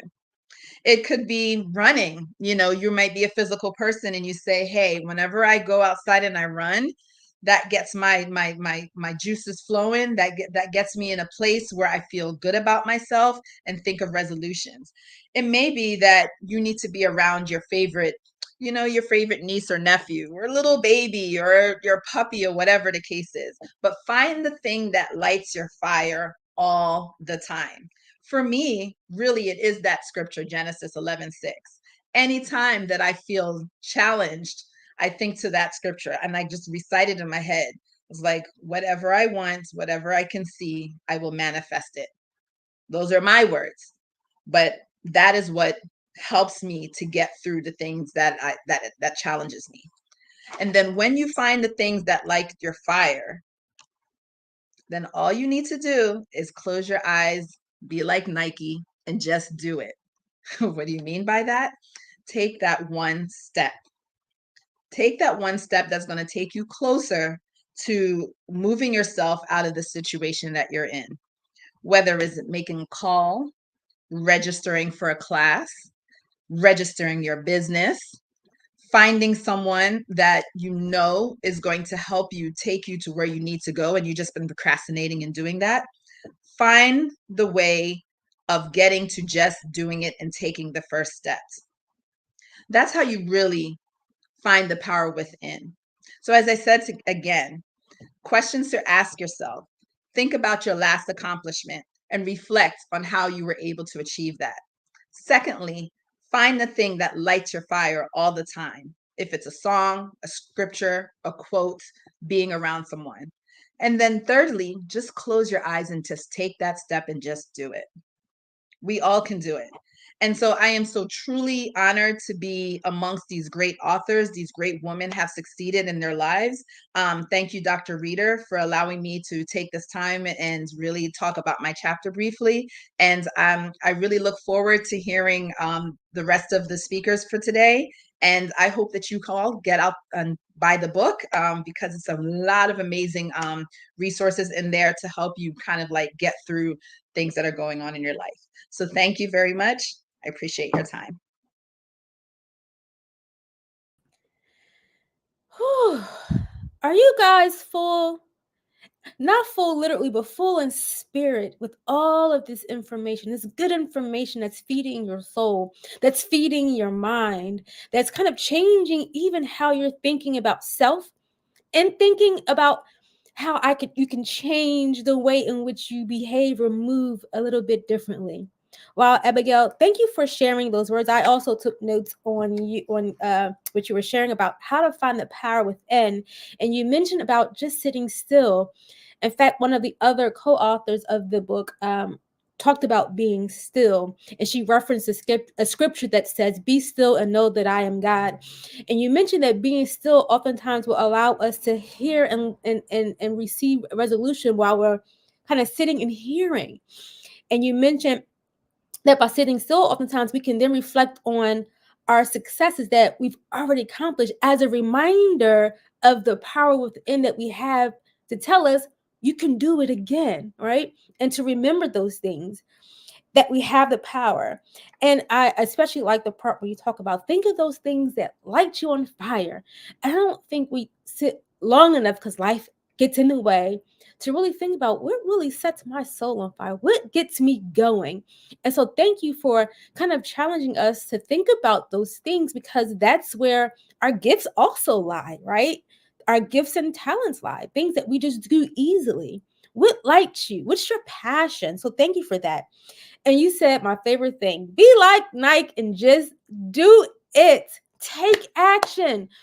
As I was saying earlier, nothing changes if nothing changes, meaning we have to do the work. You have to do the work. You have to take action. We also got to do the heart work, right?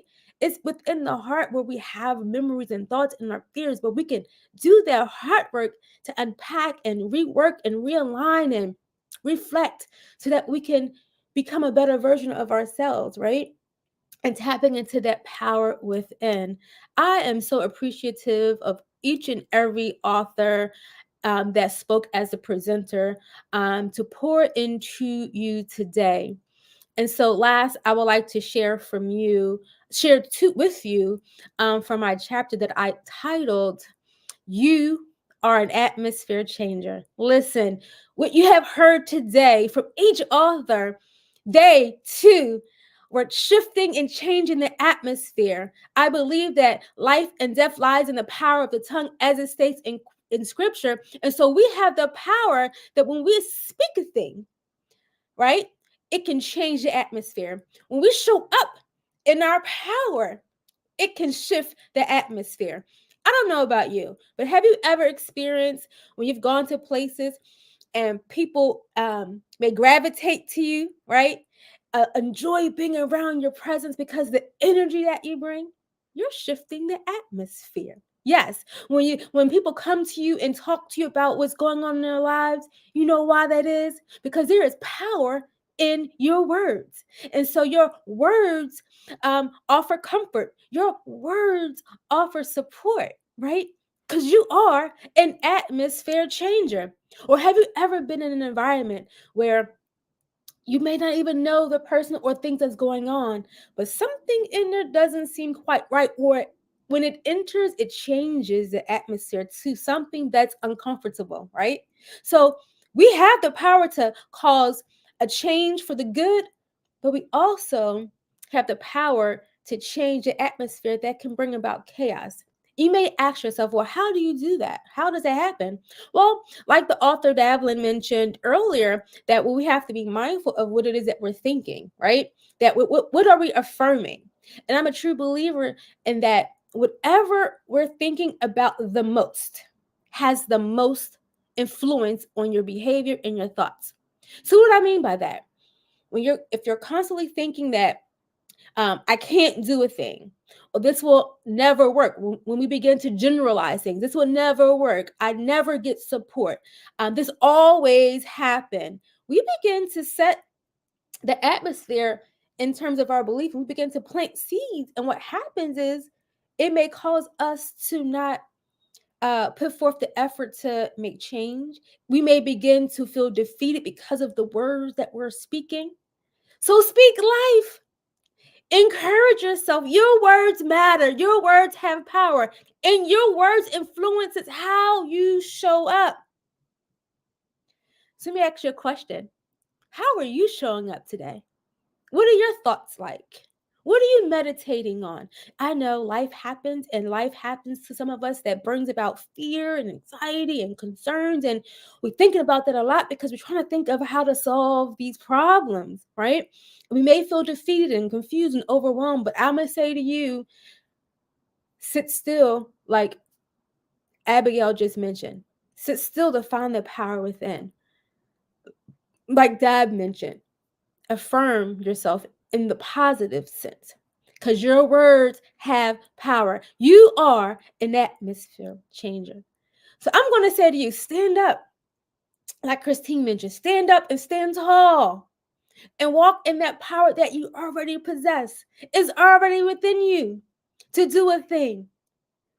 As Tracy mentioned, things that things that has happened in our lives that harm us can also work to our good. So let's find that silver lining. And like Dr. Joe Bryant saying that we all are resilient. Where is that village of support? Begin to unpack so you can get out of chaos and onto clarity, as Alana spoke earlier. We all have the power within to do amazing, amazing things. And if you have to cry, lean in. Rule number 1, per Charlotte, cry. We all can do a great work. We all have it within us to do amazing things. You are an atmosphere changer. Why? Because and still she rise. Say it with me. And still she rise. Are you rising today? Do you believe that you can shift the atmosphere? Do you believe that you have the power within to make a difference within yourself? Will you give yourself permission to let your light shine? You do know people are watching, right? And when we're growing and we're letting our light shine, guess what happens? You give people permission to do the same. People are attracted to that glow. So you keep shining, you keep rising, you keep believing, and be still and think and hear. And be like Nike and just do it. Take action. And still she rise. Wow, I am so full today. I am so thankful to each and every author and speaker who spoke. If you don't have your book, I implore you to get the book, And Still She Rise. As I mentioned earlier, this book was the #1 Amazon release. And the authors of this book hit Amazon bestseller. And still she rise. Each author here that you see before you on the back of this book and who presented believed, and they did the work. They embraced the change. They sat still. They may have even cried. They had to maybe even unclutter these thoughts to be able to pour into you. Listen, get this book. It's life sustaining. It's going to give you some gems. It's going to give you hope. It's going to affirm you. It's going to give you some courage. It's going to give you just a little more rope to hang on to. As our author said earlier, Christine said, let go of that rope. We're hanging on to something that God has said, let go of. We're asking for signs and wondering. God said, I already sent you a wrath. I done sent you all these things to tell you it's okay, but we're still holding on. Let go of that rope. Today has been amazing. I pray that you have been blessed as I have been blessed. Again, I thank the authors who contributed to this book, but also took the time out to teach you from their chapter. And still she rise. Hey, I'm excited. Can't you hear it? Are you excited? Are you feeling good? Are you feeling fed? Man. So as we prepare to close out this second summit, this is only the second summit we've done virtually, and we're considering doing it in person next year, but we're going to work on that. You'll hear more about that in time coming. But in the meantime, hold tight, sit and reflect on what you've just heard. Share in the chat, ask your questions. If you have any comments before we close out, we want to hear from you. This has been awesome. Check out this commercial and I'll be right back.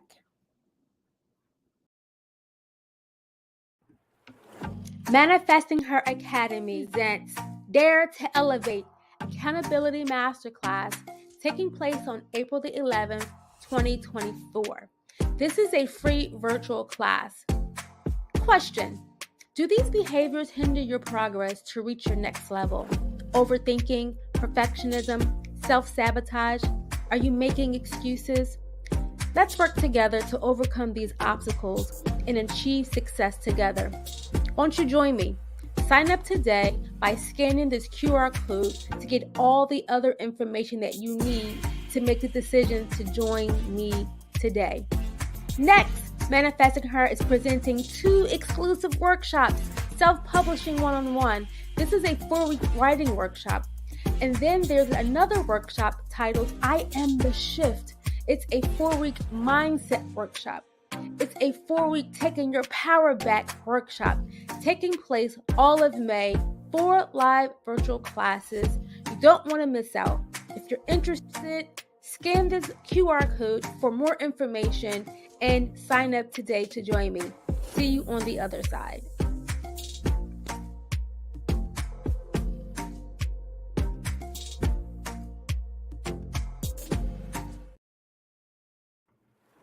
Manifesting Her presents Exhale, Brunch and Chill, taking place on Saturday, May 18th, 2024, beginning at 11 a.m. Tickets are on sale now for $75. What's included?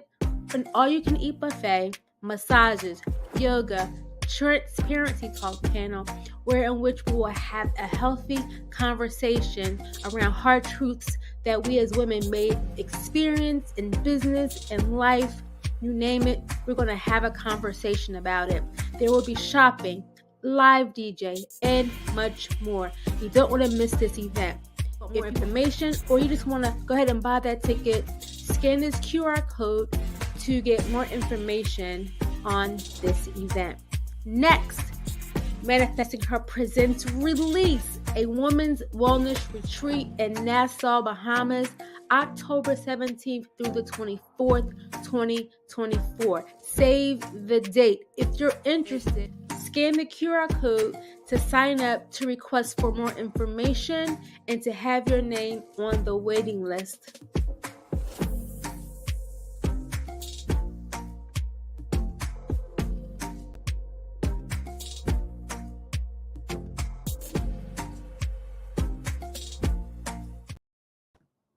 Hello again, hello again, hello again.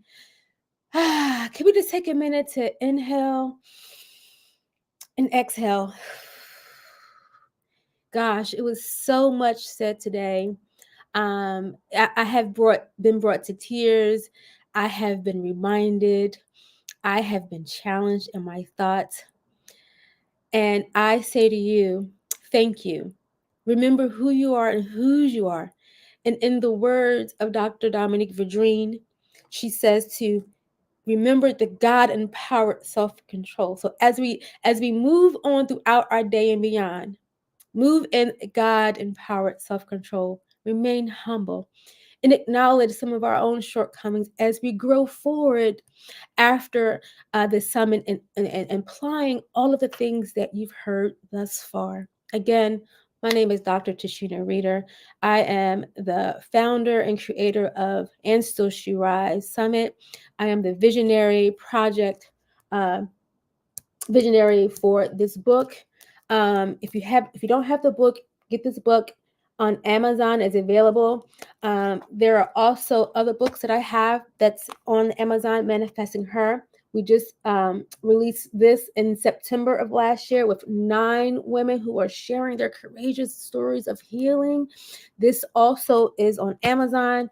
And my first baby, this is the first book I published, self-published. This is my memoir and story on how to redefine your identity after trauma, build big confidence, and cultivate self-love. This too is on Amazon. So you have some readings. You can build your library on books and information that empowers the soul. So I implore all of you, thank you all for chiming in. And so I rise, get this book. We had an amazing day. God bless. And if you have any questions you may have for me, you can always feel free to reach out to me through my email at info@drtashinareader.com. I'm hoping I see you guys in my workshops. I hope I see you all at the brunch in May. I hope that I see you all also on the retreat in October. Until that time, be blessed. Have a great weekend. Take care. Bye.